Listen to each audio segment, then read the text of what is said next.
നിയമസഭാ തെരഞ്ഞെടുപ്പിന് തൊട്ടു മുൻപ് പ്രതിപക്ഷ നേതാവ് വി ഡി സതീശനെ ലക്ഷ്യമിട്ട് NSSും SNDP യോഗവും. വി ഡി സതീശനെതിരെ ഗുരുതര വിമർശനമാണ് വെള്ളാപ്പള്ളി നടേശനും G സുകുമാരൻ നായരും ഇന്ന് നടത്തിയത്. സതീശനെ കോൺഗ്രസ് ഇങ്ങനെ അഴിച്ചുവിട്ടാൽ തെരഞ്ഞെടുപ്പിൽ തിരിച്ചടി കിട്ടുമെന്ന് G സുകുമാരൻ നായർ മുന്നറിയിപ്പ് നൽകി. വി ഡി സതീശൻ ഇന്നലെ മുളച്ച തകരയെന്ന് വെള്ളാപ്പള്ളി നടേശന്റെ പരിഹാസം.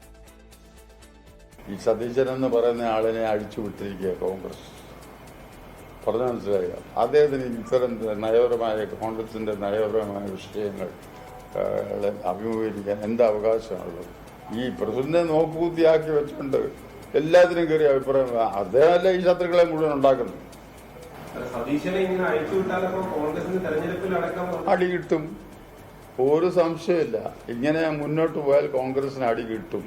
അത് കോൺഗ്രസുകാർ ശ്രദ്ധിക്കേണ്ട കാര്യമാണ്. അത്ര കണ്ട് അഹങ്കരിക്കരുത് ഒരു നേതാക്കന്മാരും. താഴ്മയാണ് എന്നുള്ളത് വിചാരിക്കും നല്ലതെന്ന് വിചാരിച്ചോണം. ഒരു ഇന്നലെ പൂത്തൊരു സഹകരമുണ്ട് സതീശൻ. ഞാനതിനെപ്പറ്റി പറയുന്നില്ല, അപ്രസക്തൻ.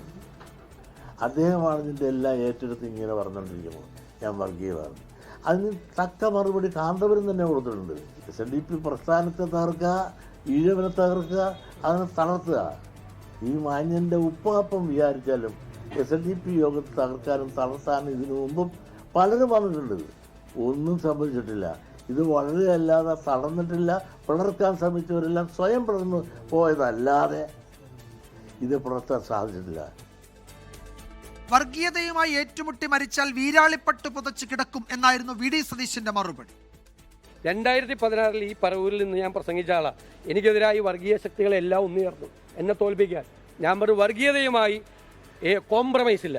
വർഗീയതയുമായി നേരിട്ട് ഏറ്റുമുട്ടി മരിച്ചു കിടന്നാലും വീരാളിപ്പട്ട് പുതച്ച് കിടക്കും. പുറകിൽ നിന്ന് വെട്ടേറ്റ് മരിക്കില്ല എന്ന്.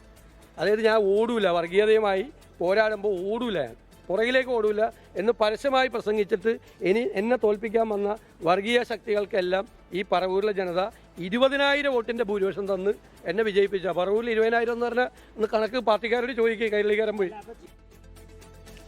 ശ്രീജിത്ത് വിവരങ്ങൾ നൽകും. തിരുവനന്തപുരത്ത് നിന്ന് ശ്രീജിത്ത്, തെരഞ്ഞെടുപ്പിന് തൊട്ട് മുമ്പ് കോൺഗ്രസിന്റെ മുഖ്യമന്ത്രി സ്ഥാനാർത്ഥിമാരിൽ ഒരാളെന്ന് വിലയിരുത്തുന്ന വി ഡി സതീശനെതിരെ ഈ ഭൂരിപക്ഷ സമുദായ നേതൃത്വം, രണ്ട് പ്രധാനപ്പെട്ട സമുദായ നേതൃത്വം നടത്തുന്ന ഈ പരസ്യ പ്രതികരണത്തിന്, വാർത്താ സമ്മേളനത്തിന് വലിയ ദൂരവ്യാപക രാഷ്ട്രീയ അർത്ഥങ്ങളുണ്ട്.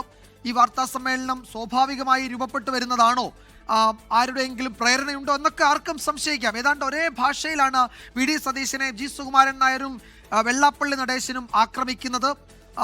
ഏതു വഴിക്കാണ് കാര്യങ്ങൾ നീങ്ങുന്നത്? കോൺഗ്രസിനകത്തും ഉറപ്പായും ഈ വാർത്താ സമ്മേളനങ്ങൾ വലിയ പ്രതിധ്വനി സൃഷ്ടിക്കില്ലേ? വിജയകുമാർ, തീർച്ചയായും നിയമസഭാ തെരഞ്ഞെടുപ്പിന് ഇനി ഏതാണ്ട് 100 ദിവസങ്ങൾ താഴെയാണുള്ളത്.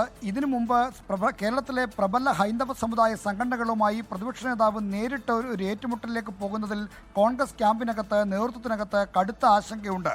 വെള്ളാപ്പള്ളി നടേശൻ തന്നെ ഇന്നലെ യുദ്ധം പ്രഖ്യാപിച്ചപ്പോൾ തന്നെ അത്തരമൊരു ആശങ്ക കോൺഗ്രസ് ക്യാമ്പിൽ വളരെ വ്യാപകമായി ഉയർന്നിരുന്നു. അതുകൊണ്ടാണ് കാര്യമായ പ്രതികരണങ്ങൾക്കൊന്നും മുതിരാതെ നേതാക്കൾ മൗനം പാലിച്ചത്. ഇന്ന് വെള്ളാപ്പള്ളി നടേശൻ വീണ്ടും പ്രതികരണം ആവർത്തിക്കുന്നു.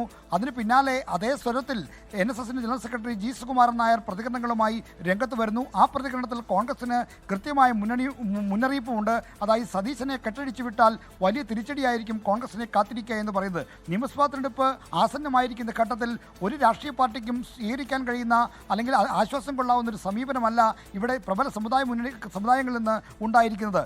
ഫലത്തിൽ പ്രതിപക്ഷ നേതാവിനെതിരെ ഒരു സമുദായ ഐക്യ കുറുമുന്നണി രൂപപ്പെട്ടിരിക്കുന്നു എന്ന് വേണം കരുതാൻ. അതിൽ തന്നെ ഏറ്റവും പ്രധാനപ്പെട്ട 2 സമുദായം, കേരളത്തിലെ നിർണായകമായ വോട്ട് ബാങ്കിൽ ഏറ്റവും നിർണായക സ്വാധീനമുള്ള 2 പ്രബല സമുദായങ്ങൾ പ്രതിപക്ഷ നേതാവിനെതിരെ രംഗത്ത് വരുമ്പോൾ സ്വാഭാവികമായും കോൺഗ്രസിനകത്ത് ആശങ്കയുണ്ട്. അതുകൊണ്ടാണ് കോൺഗ്രസിൻ്റെ അച്ചടക്ക സമിതി ചെയർമാനും മുതിർന്ന നേതാവുമായ തിരുവഞ്ചൂർ രാധാകൃഷ്ണൻ അടക്കമുള്ള ആളുകൾ പ്രതികരണങ്ങളിൽ നിന്ന് ഒഴിഞ്ഞു മാറിയത്.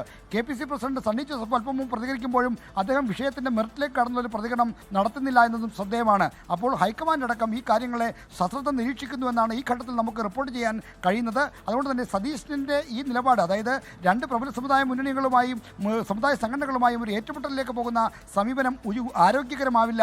അത് മുന്നണിയെ ബാധിക്കും, സാധ്യതകളെ ബാധിക്കുമെന്ന ഒരു മുന്നറിയിപ്പ് കോൺഗ്രസിനകത്ത് തന്നെ ഉയർന്നിരിക്കുന്നു. അതുകൊണ്ടാണ് പ്രധാന നേതാക്കൾ ഇപ്പോൾ പുലർത്തുന്ന അർത്ഥഗർഭമായ മൗനമെന്നാണ് നമുക്ക് മനസ്സിലാക്കാൻ കഴിയുന്നത്. വിജയകുമാർ, ലോകത്തെവിടെയായാലും ഏത് സമയത്തും 24 വാർത്തകളും ഓഗ്മെന്റഡ് റിയാലിറ്റി പാക്കേജുകളും എക്സ്പ്ലെയിനറുകളും വിശദമായി കാണാൻ ഞങ്ങളുടെ YouTube ചാനൽ നിങ്ങൾക്ക് സബ്സ്ക്രൈബ് ചെയ്യാം.